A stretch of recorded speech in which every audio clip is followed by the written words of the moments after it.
அதாவது வெந்த புண்ணுல வேலை பாய்ச்சாதீங்க அப்படின்னு சொல்லுவாங்க. வேல் பாய்ச்சின நெஞ்சில வந்து ஒரு களிம்பு தடவின படமா தான் கிடா படத்தை நான் சொல்லணும். அமேசான்ல வந்திருக்கிற கிடா படத்தை பத்தி சொல்லணும். ஆக்சுவலா இந்த படத்தை தியேட்டர்லயே பார்க்கணும்னு பல தியேட்டர்கள்ல போராடி பார்த்தேன். கிடாவே வரலங்க அப்படின்னு சொல்லிட்டாங்க. சரி, இப்ப வந்த உடனே அந்த படத்தை பார்த்தேன். ஒரு எளிமையான ஒரு விஷயத்த, ஆனா ஒரு அதீதமான உணர்வை சொல்லுகிற படமா கிடா படத்தை நான் சொல்லுவேன். முதல்ல இந்த கிடா படத்தினுடைய தயாரிப்பாளர், இயக்குனர், நடிகர்கள் அத்தனை கலைஞர்களுக்கும் பெரிய வணக்கமும், சல்யூட்டும். ஒரு கறிக்கடை, அந்த கறிக்கடையில வேலை செய்யற கசாப்பு வெட்டுகிற காளி வெங்கட். அவர் எப்ப பார்த்தாலும் தண்ணி அடிச்சுட்டு இருப்பாரு. அவருடைய மனைவி, அவருக்கு ஒரு பையன். அந்த பையன் வந்து சொந்த முறை பொண்ணு, அத்தை பொண்ணு, மாமா பொண்ணு, நாத்தனாரோட பொண்ணு. அதாவது மனைவியோட அத்தை பொண்ணு. அந்த அத்தை பொண்ண தான் அவர் லவ் பண்ணுவாரு. அந்த அத்தை பொண்ணு ஒரு இடத்துல வேலைக்கு போவாங்க. ஆனா, உனக்கு உன் பையனுக்கு நான் தரமாட்டேன் அப்படிங்கிறதுல அந்த குடும்பம் உறுதியா இருக்கும். ஆ வேற யாருக்கு வேணாலும் குடுப்பேன் அப்படின்னு இருப்பாங்க. இப்படிப்பட்ட ஒரு குடும்பமா இங்க காளி வெங்கட், காளி வெங்கட்டோட மனைவி, காளி வெங்கட்டோட பையன், பையன் காதலிக்கிற அந்த பொண்ணு, இப்படி ஒரு சூழல். தண்ணி அடிச்சுட்டு கறி கடைக்கே லேட்டா தான் வருவாரு. அந்த கசாப்பு கடைக்காரன் வச்சு கறிக்கடை வச்சிருக்கிற அந்த பாய் வந்து அப்ப வயசானவர். அவர் வந்து காளி வெங்கட் மேல ஒரு அன்பு வச்சிருப்பாரு. ஆனா காளி வெங்கட்ட வந்து அந்த பாயோட பையன் வந்து ஏத்துக்க மாட்டான். என்ன இவன் எப்ப பார்த்தாலும் லேட்டா வரான் இவன். நம்மளே முதலாளி வந்து உட்கார்ந்துட்டோம் அப்படிங்கிற ஒரு கோபம், ஈகோ ஒண்ணு. அதே ஊர்ல ராமு அவரு ஒரு தாத்தா. அவங்க ஒரு மனைவி. அ தாத்தா, பாட்டியினுடைய வளர்ப்புல அந்த ஒரு சின்ன பையன் வளருவான். தீபாவளி நெருங்கிட்டு இருக்கும். அ தீபாவளிக்கு எனக்கு இந்த ட்ரெஸ் வாங்கி தருவியாப்பா? அப்படின்னு சொல்லிட்டு போத்தீஸ் விளம்பரத்துல வர ட்ரெஸ்ஸ காமிப்பான். அந்த பையன் அது மாரி ட்ரெஸ் எடுத்திருக்கான். அது மாரி வாங்கி குடுப்பா அப்படின்லாம் சொல்லும்போது, வாங்கி தரேன்னுவாரு. இவருக்கு சரியானபடி பணம் கிடைக்காம இருக்கும். என்னடா செய்யறது? தீபாவளி நெருங்கிருச்சே அப்படின்னு சொல்லும்போது, அவங்க வீட்ல ஒரு கெடா வளர்ப்பாங்க. ஆடு வளர்ப்பாங்க. சரி, அந்த ஆட வித்துறலாம் அப்படிங்கிற ஒரு முடிவுக்கு அவரு வருவாரு. அந்த ஆடு வந்து அந்த பையனுக்கும் ஆட்டுக்கும் அப்படி ஒரு உறவு இருக்கும். அங்க காளி வெங்கட்டுக்கு என்ன பிரச்சனைனாக்கா, ஆ கடைக்கு லேட்டா வர்றதுனால சம்பளத்த குடுத்து, நீ இன்னிலிருந்து வர வேணாம், நாளையிலருந்து வராத" அப்படின்னு அந்த பாயோட பையன் சொல்லிருவான். காளி வெங்கட்டுக்கு கோபமாயிரும். "ஏய் நான் அப்பாட்ட பேசிக்கிறேன்டானுங்க. அப்பா தான் சொல்ல சொன்னாரு. நீ போ இனிமே அப்பாட்டலாம் ஒண்ணும் பேச தேவையில்ல. நான் தான் கடைய பார்த்துக்கிறேன்." அப்படி இப்படின்னு சொல்லி. "டேய் என்னடா என்னால பண்ண முடியாதுன்னு நெனச்சியா? என்னால எதுவும் செய்ய முடியாதுன்னு நெனச்சியா நீனு? ஆ நாளைக்கே எதிர்த்தாப்புல ஒரு கடைய போடுறேன்டா நானு. ஆ பாருங்கடா" அப்படின்னு சொல்லிட்டு, "நீ இப்படி குடிச்சு சீரழிஞ்சு போறதுனால தான்யா உனக்கு இருக்கிற மதிப்பு மரியாதைலாம் போயிடுச்சு." அப்படி இப்படின்னு சொன்ன உடனே, "நான் கறிக்கடை போடப் போறேன். ஆ கறிக்கடை போட்டு நான் வந்து தனியா இனிமே வியாபாரம் பண்ணப் போறேன்." அப்படின்னு. "இந்த குடிய விட்டாதான்யா நான் குடிய விட்டேன்டி. இனிமே நான் குடிக்க மாட்டேன். அதான் இருந்த காசு எல்லாத்துக்கும் இப்ப குடிச்சிட்டு வந்துட்டேன். இனிமே நான் குடிக்க மாட்டேன்." அப்படின்னு அவர் சொல்லுவாரு. இந்த சமயத்துல பணம் இல்ல அவர்ட்ட. அப்ப வீட்ல இருந்து காச எடுத்துட்டு வந்து அந்த காளி வெங்கட்கிட்ட குடுத்து, "இத காசா வச்சுக்க. காச ஏற்பாடு பண்ணியா" அப்படின்னோனே, காளி வெங்கட்டோட நண்பர் ஒருத்தரு, "ஏன் நம்ம எல்லார்ட்டயும் அட்வான்ஸ் வாங்கக்கூடாது? ஆ உங்களுக்கு கம்மியான ரேட்ல தரேன். ஹோம் டெலிவரி பண்றோம்."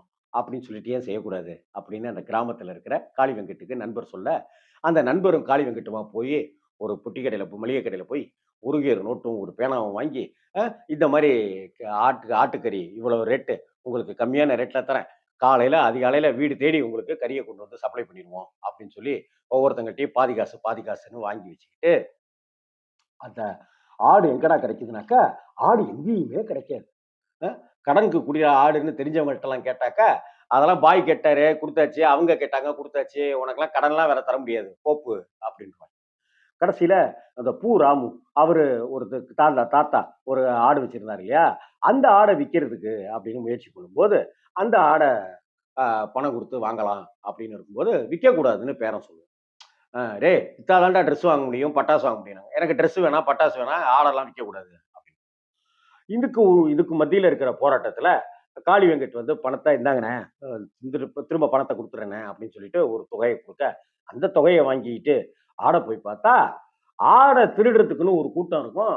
அவைங்க எதையாவது களவாடிட்டு சந்தோஷமா இருக்கணும்னு நெனைக்கிற ஒரு குரூப் 5, 6 பேர் இருப்பாய்ங்க. அவைங்க வந்து ஆட தூக்கி மீன்பாடி வண்டியில போட்டுக்கிட்டு, யானை வண்டி அத குட்டி யானை வண்டியில போட்டுட்டு போயிருவாய்ங்க. இப்ப ஆ ஆட்டோல ஏறிக்கிட்டு, அ பூ ராமு, பேரன், காளி வெங்கட்டு, காளி வெங்கட்டோட நண்பரு, காளி வெங்கட்டோட பையன் ஆட்டோ ஓட்டி இப்படின்னு சொல்லிட்டு அவங்க ஏரியா ஃபுல்லா தேடுவாங்க.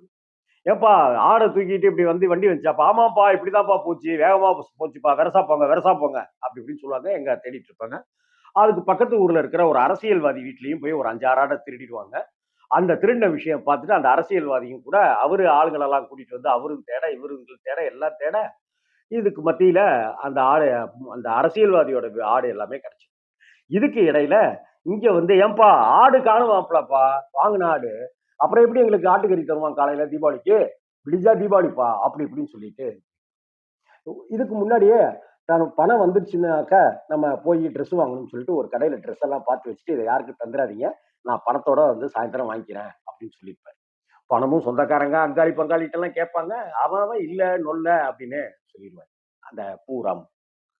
இதுக்கு மத்தியில போன புருஷனை காணுமே, பேரன் போனா ஆடைக்கு கண்டுபிடிச்சு தாரலையே அப்படின்னு சொல்லிட்டு அவங்க என்ன பண்ணுவாங்க, சிறுக சிறுக சேர்த்து வச்சிருந்த உண்டியல்ல இருக்கிற காசை எடுத்துட்டு சில்லறையா இருக்கும் அதெல்லாம் எடுத்துட்டு அந்த ஊர்ல இருக்கிற ஒரு பணக்கார அம்மா வீட்டுக்கு போய் இதுல சில்லறையா இருக்கு, பேரனுக்கு துணிமணி வாங்கணும், அதனால இதை அப்படியே நோட்டா கொஞ்சம் கொடுத்தீங்கன்னா நல்லா இருக்கும் அப்படின்னு சொல்ல அவன் அந்த அம்மா உடனே சூழ்நிலையை புரிஞ்சுக்கிட்டு பையன்கிட்ட போய் சொல்ல அந்த சில்லறைக்கு பதிலா அவன் நோட்டை கொடுக்க அதோட சேர்த்து இன்னொரு 500 கொடுத்து பேரனுக்கு ட்ரெஸ் வாங்கி கொடுங்க அப்படின்னு சொல்லுவாங்க.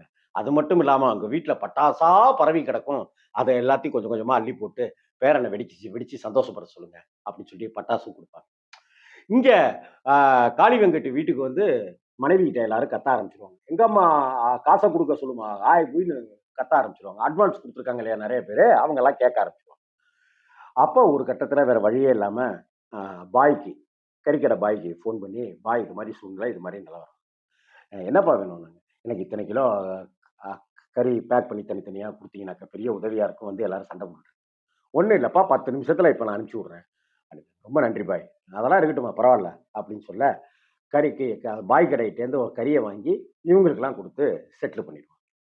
பூ ராமு அங்க தேடிட்டு போறாரு இல்லையா, காளி வெங்கட்ட அப்பா இந்தாப்பா பணம், நீ கொடுத்த பணம், ஆடு கிடைக்கல, இந்த பணம் வச்சுக்க, ஊரையும் மக்கள்லாம் உனக்கு உன் மேல கொதிச்சிருக்காங்க, அவங்களுக்கு இந்த பணத்தை கொடுத்துருப்பாங்க, அதெல்லாம் இருக்கட்டும் வாங்கய்யா பார்த்துக்கலாம் அப்படி இப்படின்னு சொல்லிட்டு இப்படி எல்லா கட்டத்துக்கும் போக கடைசியா தான் அவருக்கு தோணும், ஏண்டா டே ஆடுதான் விற்கிறது இல்லைன்னு முடிவாயிருச்சு, அஹ், நீ பெரிய வேலைக்காரன்டா நீனு அப்படின்னு பேரங்கிட்ட தாத்தா சொல்லுவார்.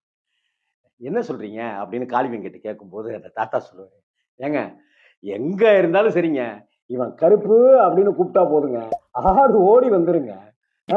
ராஸ்கல் நம்ம கூட தேடுற மாதிரி தேடினது தேடுறதுக்கு இல்லைங்க, அந்த ஆடை கூப்பிட்டு வராம வைக்கிறதுக்காக இவன் பண்ணியிருக்கிறாங்க அந்த பையன்.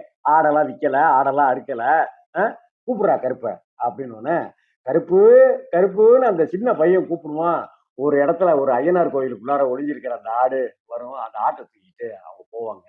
இங்க பாய் கிட்ட, பாய் என்னைய மன்னிச்சிருங்க பாய் அப்படின்னு, டே அதெல்லாம் ஒண்ணும் இல்ல, வந்து பாரு என்னைய, என்ன நல்லபடியா வாழ்க்கையில முன்னுக்கு வா, நீ வந்து பாரு அப்படின்னு அங்க சொல்ல எப்படி எளிமையான மனிதர்கள் கிட்ட இருக்கிற அன்பு, அந்த பாய் கிட்ட இருக்கிற அன்பு, அந்த பணக்கார வீட்டை மாட்ட கூட 500 கொடுத்து பட்டாசும் கொடுக்குற அந்த அன்பு, அப்புறம் அந்த அம்மா பாட்டி அம்மா போய் அந்த காசை எடுத்துட்டு போய் ட்ரெஸ் வாங்குறதுக்கு போவாங்க.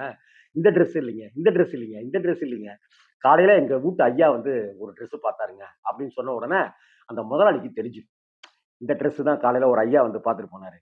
ஏங்க உங்க வீட்டுக்காரர் வந்து பார்த்துட்டு போனாரு தாத்தா, அவர் அந்த ட்ரெஸ்ஸா? ஆமாங்க, அதை அவர் தனியா எடுத்து வச்சிருக்கேன், அதை எடுப்பா அப்படின்னு. 2000 இந்த ட்ரெஸ், நீங்க ஒரு 1800 கொடுங்க அப்படின்னு சொல்லி சொல்லுவாரு. அப்படி எண்ணி பார்த்தா 1500 தான் இருக்கும். என்னம்மா அப்படின்னு, இல்ல என்கிட்ட அம்புட்டு காசு இல்லப்பா, 1500 தான் இருக்கு. சரி பரவாயில்ல கொடுங்க, பேரனுக்கு ஒரு ட்ரெஸ் போட்டு விட்டு சந்தோஷமா தீபாவளியை கொண்டாட சொல்லுங்க அப்படின்னு சொல்லி கொடுக்குறேன். அந்த எளிய மனிதர்கள், அந்த அன்பு, அந்த விட்டு கொடுத்தல் அப்படியே நெகிழ்ந்து போயிடுவாங்க இந்த கிடா படத்தை பார்த்துட்டு. அமேசான் ஓடிடி பிரைம்ல இந்த கிடாங்கிற ஒரு படம் வந்திருக்கு. எல்லாரும் யாருமே காளி வெங்கட் நடிச்சிருக்காரு அவங்க நடிச்சிருக்காருலாம் சொல்ல மாட்டேன், எல்லாருமே படத்துல அப்படியே வாழ்ந்துருக்காங்க அப்படின்னு தான் சொல்லுவேன். இதுக்கு இடையில அந்த லவ் போர்ஷன் இருக்கு இல்லையா, அந்த லவ் போர்ஷனுக்கு அன்னைக்கு நைட்டு அந்த ஆடு தேடிட்டு இருக்கிற நைட்டு 11 மணிக்கு இவங்க தான் கல்யாணம் பண்ணி வைக்க மாட்டாங்கிறாங்களே, அதனால நம்ம ஊரை விட்டு ஓடி போயிடலாம் அப்படின்னு சொல்லிட்டு காளி வெங்கட்டோட பையனும் அந்த அத்தை பொண்ணும் முடிவு கொண்டுருவாங்க. ஆனா அந்த பொண்ணு வந்து எப்ப பார்த்தாலும் லீவ் போடுறதுக்கோ, எப்ப பார்த்தாலும் லேட்டா வர்றதுக்கோ, அவங்க வேலை செய்யற இடத்துல இருக்கிற அந்த முதலாளி வந்து திட்டிகிட்டே இருப்பாரு. நீ என்ன எதுக்காக இங்க நிக்கிற ஆய் போய் அப்படி இப்படின்னு கத்திட்டே இருப்பாரு. அப்ப வந்து நைட்டு 11 மணிக்கு அந்த காதலனுக்காக ஓடி போறதுக்காக காத்திருப்பா அந்த பொண்ணு. ஏமா இவ்வளவு நேரம் நிக்கிற? அப்பா வரேன்னு சொன்னாரா? ஆ என்ன விஷயம் அப்படின்னு கேட்க அவ எல்லா உண்மையும் சொல்ல நேரா கொண்டு வந்து காளி வெங்கட் வீட்டுல அந்த பொண்ணை விட்டுருவாரு. இந்த பொண்ணை அவங்க வீட்டுல விட்டுறலாம் தான் நினைச்சேன். ஆனா அப்படி விட்டா அது பையனையும் இந்த பொண்ணையும் சேர்த்து விட மாட்டாங்க. அதனால இந்த பொண்ணை வந்து உங்க வீட்டுல மருமகளா ஏத்துக்கங்க. அந்த பையனும் இவங்களும் 2 பேரும் உசுருக்கு உசுரா காதலிக்கிறாங்க. என்ன உதவி வேணாலும் நான் செய்யறதுக்கு தயாரா இருக்கேன் அப்படின்னு கடுகடுன்னு பேசிட்டே இருக்கிற அந்த முதலாளி ஒரு கனிவும் அன்புமா அந்த காதலை பச்சை கொடி காட்டி வரவேற்கிற விஷயம். இப்படி படம் நெடுக இருக்கிற அந்த கிடா அப்படிங்கிற அந்த படத்துல இருக்கிற அந்த உணர்வுகள், கதாபாத்திரங்கள், வசனங்கள் என்னை ரொம்ப பாதிச்சு. ரொம்ப சந்தோஷமா இருந்தது அந்த படம் பார்க்கும்போது. அமேசான் ஓடிடில இருக்கு. கிடா டீமுக்கு மீண்டும் ஒரு சல்யூட்.